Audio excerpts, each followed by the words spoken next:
Hello students, आज का जो हमारा टॉपिक है वो है बेसिस ऑफ क्लासिफिकेशन का।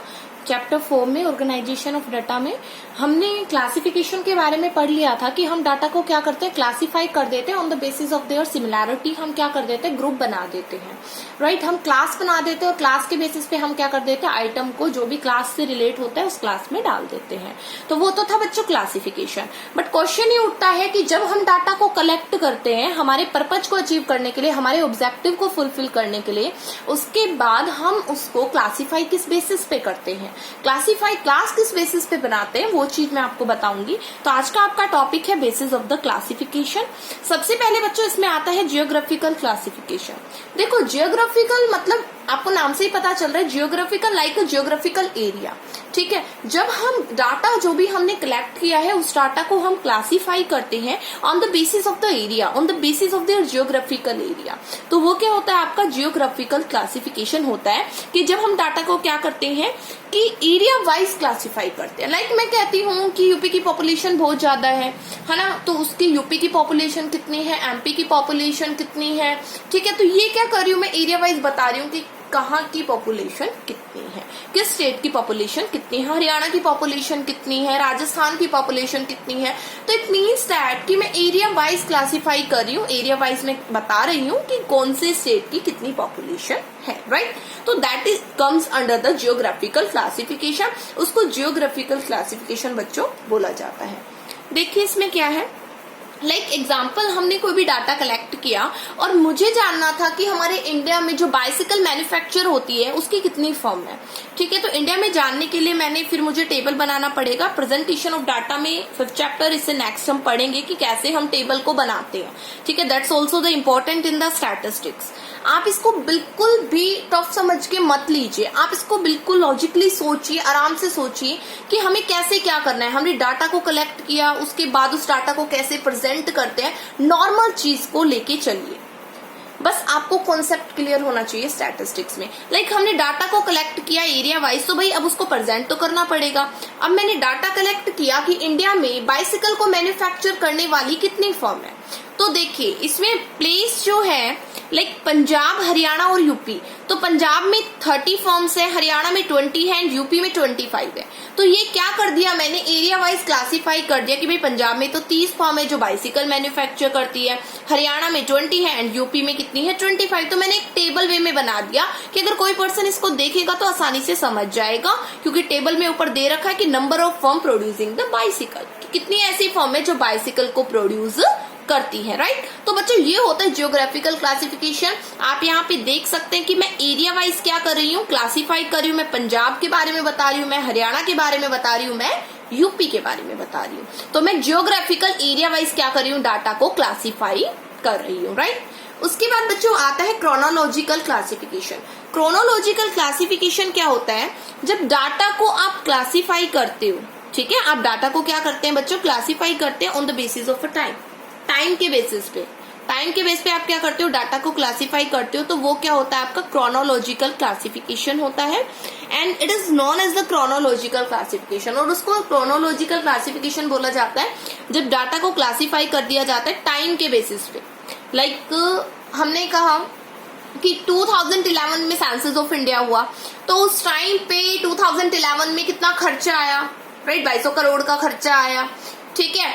पर इंडिविजुअल कितना लगा, मतलब जैसे कि ईयर वाइज करना। लाइक हम कहते हैं कि भाई जीडीपी जो है वो 2019 में कितनी थी ग्रोथ रेट भारत की, 2020 में कितनी है, 2017 में कितनी है, ठीक है। पॉपुलेशन की बात करूं 2011 में कितनी थी, 2012 में कितनी थी। तो बेटा ये क्या कर रही हूं मैं, टाइम वाइज बता रही हूँ, ठीक है। मैं टाइम वाइज डाटा को क्लासिफाई कर रही हूँ, ठीक है। तो वो होता है आपका क्या, क्रोनोलॉजिकल क्लासिफिकेशन, जब डाटा को टाइम के बेसिस पे डिवाइड कर दिया जाता है, क्लास बना दिया जाता है टाइम के बेस पे।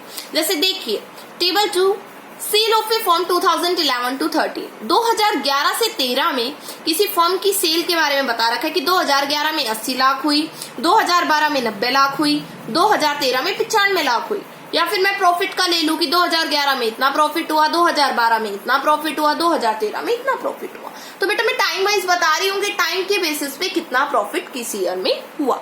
तो that comes under the chronological classification. तो अगर कोई भी डाटा टाइम के बेसिस पे क्लासिफाई किया जा रहा है, तो आपको हमेशा समझना होगा कि वो कौन सा डाटा है, किस वे में क्लासिफाई किया है, उसको क्रोनोलॉजिकल वे में क्लासिफाई किया है। और क्रोनोलॉजिकल क्लासिफिकेशन वो क्लासिफिकेशन होता है जब डाटा को हम क्लासिफाई करते हैं on the basis of a time, right. तो ये था आपका। फिर आता है क्वालिटेटिव क्लासिफिकेशन।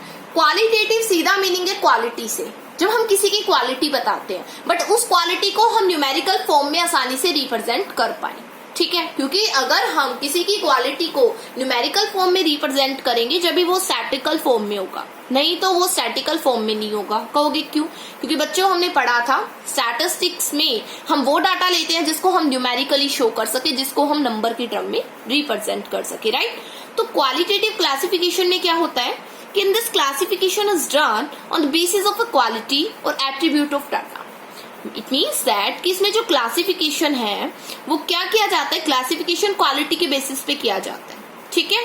और attribute of data on the basis of the occupation, religion, level of intelligence. It means that क्या मतलब है इसका कि क्वालिटेटिव जो क्लासिफिकेशन है इसमें आप क्लासिफिकेशन करते हो और वो क्लासिफिकेशन क्वालिटी के बेसिस पे किया जाता है या फिर कैरेक्टरिस्टिक के बेसिस पे किया जाता है, तो वो होता है आपका क्वालिटेटिव क्लासिफिकेशन। लाइक मुझे ऑक्यूपेशन जानना है कि कौन लोग किस जॉब में है, रिलीजन जानना है, मुझे इंटेलिजेंस लेवल जानना है, कौन कितना इंटेलिजेंट है, तो मैं नंबर की फॉर्म में उसको आसानी से रिप्रेजेंट कर सकती हूँ, तो वो है क्वालिटेटिव क्लासिफिकेशन।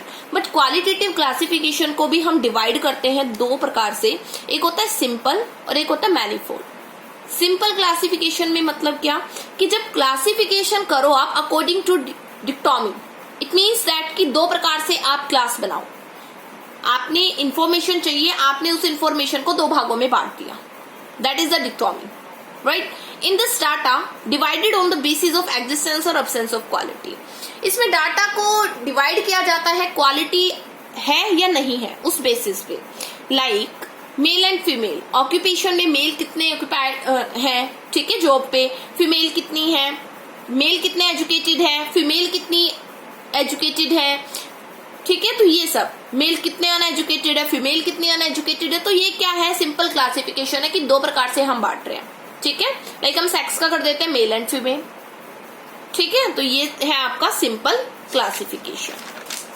मैनीफोल्ड क्लासिफिकेशन क्या, जब हम डाटा जो हमने कलेक्ट किया है उसको हम एक क्लास से ना करके उसके दो तीन क्लास बना दे, ठीक है, उसको क्या कर दे, क्लास पे क्लास बना दे, तो वो होता है मैनीफोल्ड क्लासिफिकेशन।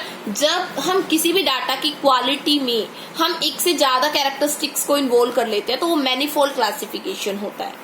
देखिए देयर में भी मोर देन 2 क्लास, जहां पे 2 क्लास से ज्यादा होती है। देखिए मैं बताती हूँ, मैंने एक फैक्ट्री के वर्कर्स का डाटा कलेक्ट किया और उसमें जानना चाहा मैंने फैक्ट्री के वर्कर के स्किल और अनस्किल के बारे में। तो मैंने फैक्ट्री के वर्कर को स्किल और अनस्किल में डिवाइड कर दिया।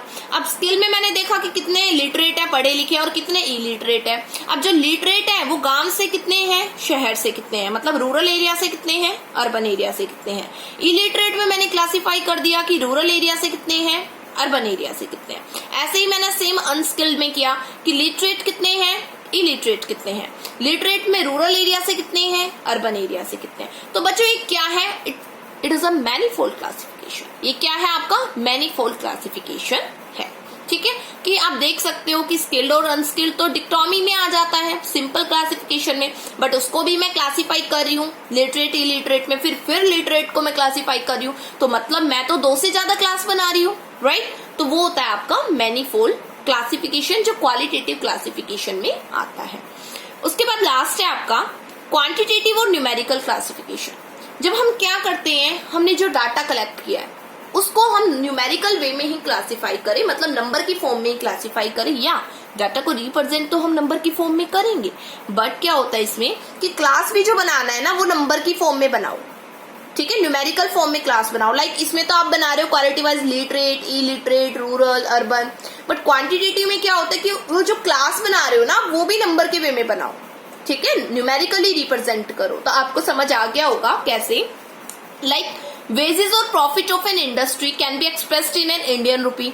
लाइक हमने किसी भी इंडस्ट्री के कोई इंडस्ट्री है और वो अपने लेबर को कितना वेजेस दे रही है, राइट, कितना प्रॉफिट है, ठीक है, तो वो क्या है आपका क्वांटिटेटिव और न्यूमेरिकली क्लासिफिकेशन। ठीक है। तो इसमें पता चला आपको कि बेसिस ऑफ प्रॉफिट है उसको नंबर के वे में ही आप रिप्रेजेंट कर सकते हो कि भाई कोई कंपनी है उसका जो प्रॉफिट है, ठीक है। तो हमने करा कि ऐसी कितनी फर्म्स है जिनका प्रॉफिट 1 लाख होता है, ऐसी कितनी फर्म्स है जिनका प्रॉफिट 1 से 2 के बीच में होता है, ऐसी कितनी फर्म्स हैं जो दिन के 500 रुपए देती हैं, ऐसी कितनी फर्म्स है जो दिन के 1000 रुपए देती हैं। तो बेटा ये नंबर की फॉर्म में रिप्रेजेंट हो रहा है। और जब न्यूमेरिकली फॉर्म में डाटा को क्लासिफाई किया जाता है, क्लास ही न्यूमेरिकल वे में बनाया जाता है, तो वो होता है क्वांटिटेटिव क्लासिफिकेशन। देखिए एग्जांपल के वे में आएगा अच्छे से समझ में। Annual profit of small scale firms in the state of UP. इसमें क्या है कि जो यूपी स्टेट है उसमें प्रॉफिट जो है स्मॉल स्केल फर्म्स का एनुअल प्रॉफिट बताया जा रहा है। एनुअल प्रॉफिट और नंबर ऑफ फर्म्स यहाँ पे देखिए, लाइक 0 से 1 लाख के बीच का जो प्रॉफिट है वो 5 फर्म, ठीक है यूपी में। 1 से 2 लाख के बीच जो प्रॉफिट गेट करी है वो 150 फर्म है। 2 से 3 लाख के बीच में 1500 फर्म है। 3 से 4 लाख के बीच में 800 है। 4 से 5 लाख के बीच में 400 है। और 5 लाख से ज्यादा कितनी है? 200 फर्म है। तो बच्चों इससे पता चल रहा है कि हम क्या कर रहे हैं, डाटा को क्वांटिटेटिव वे में क्लासिफाई कर रहे हैं। तो क्वांटिटेटिव क्लासिफिकेशन को हम क्लासिफिकेशन बाय वेरिएबल भी बोलते हैं। वेरिएबल इन द सेंस, कल इसको बहुत अच्छे से पढ़ेंगे कि डिस्क्रीट वेरिएबल होता है, कंटिन्यूअस वेरिएबल होता है, क्या होता है वो सब बताऊंगी आपको मैं आगे, ठीक है। तो इसमें आपको ये पता चला कि क्वांटिटेटिव जो क्लासिफिकेशन है ना वो क्लासिफाई हो रहा है, बट किस फॉर्म में हो रहा है? वेरिएबल फॉर्म में हो रहा है। देख रहे हो ना आप, नंबर की फॉर्म में हो रहा है, आपको समझ में आ रहा है। लाइक हमने जियोग्राफिकल किया था तो उसमें मैंने यहाँ एरिया लिखा था, है ना, तो वो तो जियोग्राफिकल क्लासिफिकेशन था। बट अगर मैं करती मैनीफोल्ड वे में, ठीक है, सिंपल क्वालिटी वे में करती तो मैं यहाँ पे लिखती मेल्स फीमेल्स, ठीक है, इस वे में करती। लेकिन यहाँ आप देख रहे हो नंबर है, ये रिप्रेजेंट वेरिएबल है नंबर की फॉर्म में जो चेंजेबल है, ठीक है। तो इसलिए हम इसको क्लासिफिकेशन बाय वेरिएबल भी, इसका एक नाम है, बोलते हैं क्लासिफिकेशन बाय वेरिएबल भी। वेरिएबल का टॉपिक कल करेंगे, आगे हम कल करेंगे। आज आपका बेसिस ऑफ क्लासिफिकेशन ये टॉपिक था। जो आपको पीडीएफ मिलती है उस पीडीएफ के थ्रू अपने नोट्स बनाइए और नोट्स को मेरे पास व्हाट्सअप कीजिए बनाने के बाद, राइट। Thank you all. कोई प्रॉब्लम हो तो आप पूछ सकते हो, कमेंट में भी आप लिख के भेज सकते हो। Thank you.